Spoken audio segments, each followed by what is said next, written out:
Welcome back to the Sunday Footy Show. As we cast our mind back to Friday night, this was the clash at Marvel Stadium. North Melbourne up against the Tigers, and for North Melbourne in particular, there was a lot on the line here. It was. Big Ben Brown kicked 5, Mason Wood 4, and Jed Anderson was hard in and under. Cunnington 31, Higgins 30 again. Zeeble through the middle. Dustin Martin, I thought, was just about their best along with Basher Hooley. But joining us from North Melbourne is their ruckman, Todd Goldstein, mate. You must have been so wrapped the other night. I thought you played unsociable, nasty football, but it was good to see. Yeah, it was a really great performance by the boys. I think it's been a tough sort of fortnight for us, and I think it showed a real mental maturity from the boys to be able to actually get through that and perform like we did. And your pressure rating was off the charts for the first quarter and a half. I thought Richmond got the ascendancy late in that second term, and it was like, does North have another gear? Half-time came at a really good spot, and I thought you went up another gear in that third quarter, and your nastiness and unsocialness went up again. Well, I think that was what we achieved last year. That identity that we had last year was definitely that pressure hard to play against footy, and that's what we've been trying to replicate this year, and we haven't quite hit that mark. So the last couple of weeks especially, we started to get back to that. It was almost like you had Tom Lynch in the gun, because you went after him all night. Every player I noticed that went past him bumped him, pushed him, said something to him, and had him off his game for most of the night, and Tarrant did a great job. Yeah, I mean, Robbie Tarrant's obviously one of the premier defenders in the league, and he proved that again this week. But I think, when you've got a player like Tom who can be so damaging, you need to try and stay on top of him from the very start. Did you get into it? Did you give him some? Oh, look, I probably try to keep my mouth shut, Bill. I'm not too good at the sledging, so I'll leave that to the boys that have got it down pat. And Cameron Zurhaar, we want to talk about him. Bill, you and I wouldn't have had 11 tackles in a season, and Zurhaar had... Speak for yourself, 11 disposals, 11 tackles, but everything he does impacts Cameron Zurhaar. Yeah, he's a different character, Cam, but he's what you see is what you get. He's hard at it and brings that real intensity to the game. So with the likes of him, Jed Anderson really setting the tone, it's infectious, and it's really hard for everyone else to not continue that thing. Can I just ask, what was it like having a different voice there in the form of Rhys Shaw? I mean, did he stamp his own mark on the game? Did he tinker with the game plan as such? Oh, look, there's not too many changes you can make at this point of the season. Obviously, we've been training a game style for a decade now, so it's hard to make too many changes, but I think he's just tried to lighten the mood a bit. He tried to, he was more concerned about how we're all tracking after the week we'd had. So I think that was really good, and he just asked for buy-in, and that's what we did. What do you mean lighten the mood?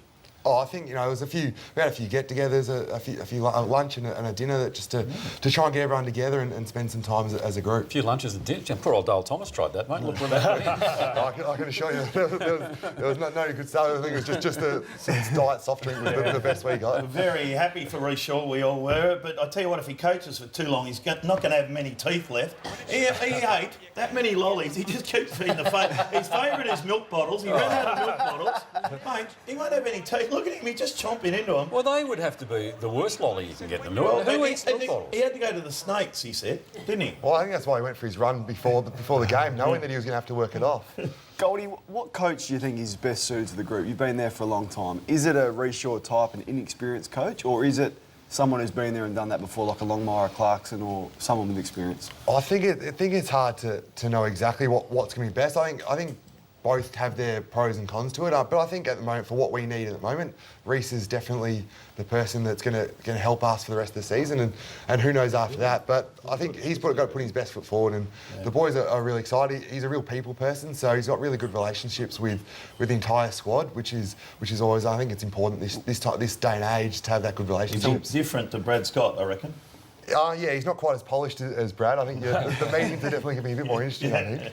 We're going to show some vision of Ben Cunnington, who was really good in the midfield, but I thought some of those changes that they made through the midfield, Jai Simpkin was terrific, played more time in the midfield, was really clean too, Jai Simpkin, the man we just saw kick the ball. Zeeble played predominantly in the midfield, but he's been a forward this year, so there were some changes made. Todd. Yeah, look, they did have silver service, as you can see there. But I think we've been trying to get a better mix in there and change it up a bit. And I think Jai is really starting to get some confidence, especially after he went down to the reserves for the week. He had a really good match playing on ball, where he'd been playing mostly forward. So he's really enjoying that. And players like Luke Davies-Uniacke are starting to get that confidence. And why was he ever playing twos? I didn't get that.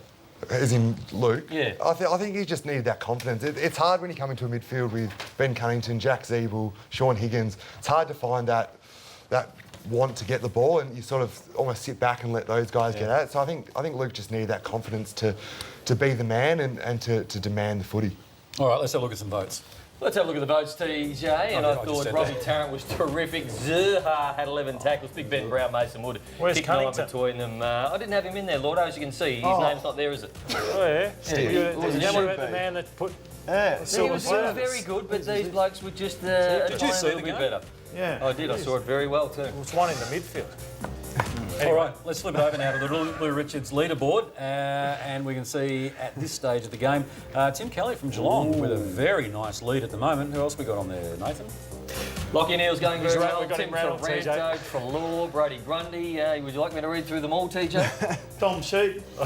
All right, hey, stick around, Todd. Thanks very much for coming in, but stick around because the handball is coming up very, yes. very shortly. How are you feeling? Yeah, a bit worried actually. A bit worried. In what sense?